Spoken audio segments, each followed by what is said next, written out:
Hi everybody, this is Max at 20 Woodwork.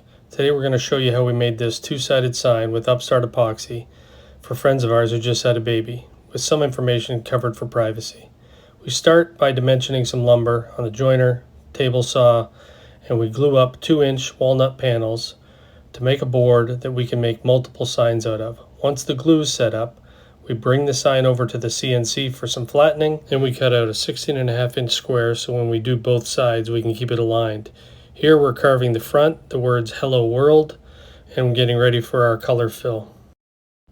We'll be using the Color Creator pack that comes with this kit. But first we do a critical step for us, which is the seal coat. So we take equal parts, about 1/2 ounce of the resin and 1/2 ounce of the hardener. And this we're going to brush into the cavities we just created.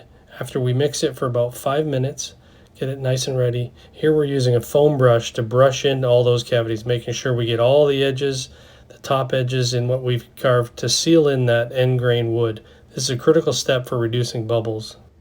Now we're ready to do our color fill. We're mixing equal parts again of resin and hardener, about 7 ounces.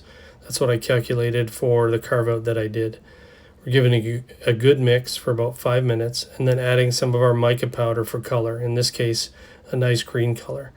We mix that thoroughly and then we start to pour and fill all the voids we created with the carving. Once the fill is a little proud of the wood surface, we watch it for a few minutes, applying a little bit of a heat source anywhere we see bubbles forming, which should be greatly reduced because of the seal coat.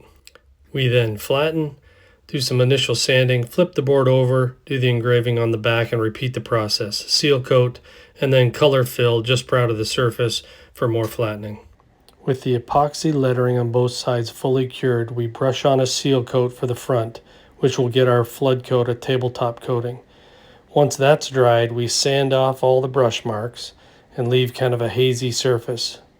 We then use denatured alcohol to wipe it clean. We apply painter's tape on the back to catch any drips from the flood coat. We then make sure it's level in all directions. We mix up enough epoxy to cover the 15-inch diameter circle to a thickness of about 1/8 of an inch for this flood coat. We use the stir stick to help spread it a little bit and make sure that all the edges are covered. We then watch it for a few minutes and apply any heat where we have bubbles, which we had very few thanks to the seal coat. To finish the back, we peel off the tape, give the edges a quick sand, and spray on a few layers of shellac. With that, the sign is done. I think it'll look great in the baby's room. Thanks for watching.